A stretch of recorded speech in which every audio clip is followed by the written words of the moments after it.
P D F ಫೈಲಿಂದ word ಫೈಲಿಗೆ ಹೇಗೆ convert ಮಾಡೋದು ಅಂತ ಇವತ್ತಿನ ಈ ವಿಡಿಯೋದಲ್ಲಿ ತಿಳ್ಕೊಳ್ಳೋಣ. ಮೊದಲನೇದಾಗಿ ಈ ಡೆಸ್ಕ್ಟಾಪಲ್ಲಿ ನೀವು ನೋಡ್ಬೋದು Kannada language dot P D F file ಇದೆ. ಇದನ್ನು ನಾವು ಓಪನ್ ಮಾಡ್ತೀನಿ. ಈ Kannada language dot P D F ಫೈಲನ್ನು ನಾವು ವರ್ಡ್ ಫೈಲ್ಗೆ ಹೇಗೆ ಕನ್ವರ್ಟ್ ಮಾಡೋದು ಅಂತ ತಿಳ್ಕೊಳ್ಳೋಣ. ಮೊದಲನೇದಾಗಿ ಗೂಗಲ್ ಹೋಗಿ P D F to word ಅಂತ ಸರ್ಚ್ ಮಾಡೋಣ. ನಾವಿಲ್ಲಿ ನೋಡ್ಬೋದು ilovepdf.com ಅಲ್ಲಿ ಈ ಲಿಂಕನ್ನು ಕ್ಲಿಕ್ ಮಾಡಿ.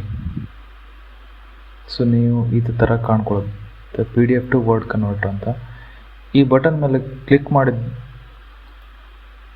ನಮಗೆ ಬೇಕಾದ ಪಿ ಡಿ ಎಫ್ ಫೈಲನ್ನು ಸೆಲೆಕ್ಟ್ ಮಾಡ್ಕೊಳ್ಳೋಣ. ಅದನ್ನು ಕ್ಲಿಕ್ ಮಾಡ್ತಾ ಇದ್ದೀನಿ. ಸೊ ಹಾಗೆ ಡೆಸ್ಕ್ಟಾಪಲ್ಲಿರುವ ನೀವು ನೋಡ್ತಾ ಇರುವ ಡೆಸ್ಕ್ಟಾಪಲ್ಲಿರುವ ಫೈಲನ್ನು ಸೆಲೆಕ್ಟ್ ಮಾಡ್ಕೊತಾ ಇದ್ದೀನಿ. ಸೆಲೆಕ್ಟ್ ಆಗಿದೆ. ನಂತರ ಇಲ್ಲಿ ಕನ್ವರ್ಟ್ ಟು ವರ್ಡ್ ಬಟನನ್ನು ಕ್ಲಿಕ್ ಮಾಡೋಣ.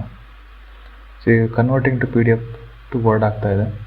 ಸೊ ಈ ಡೌನ್ಲೋಡ್ ವರ್ಡ್ ಡಾಕ್ಯುಮೆಂಟ್ ಬಟನ್ ಮೇಲೆ ಕ್ಲಿಕ್ ಮಾಡಿದ ನಂತರ ನೀವು ನೋಡ್ಬೋದು ಇಲ್ಲಿ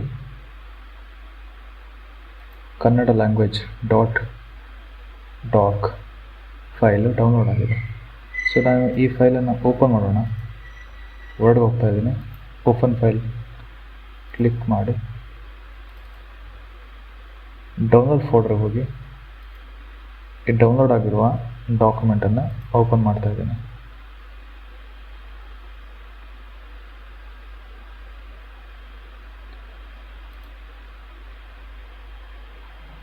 ನೀವು ನೋಡ್ಬೋದು ಪಿ ಡಿ ಎಫ್ ಇಂದ ವರ್ಡ್ಗೆ ಡಾಕ್ಯುಮೆಂಟ್ ಕನ್ವರ್ಟ್ ಆಗಿದೆ.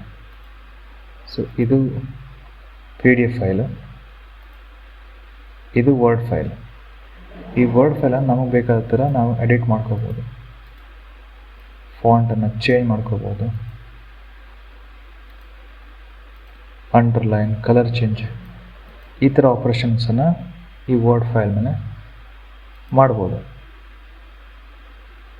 ಸೊ ಈ ರೀತಿ ನಾವು ಪಿ ಡಿ ಎಫ್ ಫೈಲನ್ನು ಆನ್ಲೈನ್ ಟೂಲ್ ಯೂಸ್ ಮಾಡಿಕೊಂಡು ವರ್ಡ್ ಡಾಕ್ಯುಮೆಂಟ್ಗೆ ಕನ್ವರ್ಟ್ ಮಾಡ್ಬೋದು.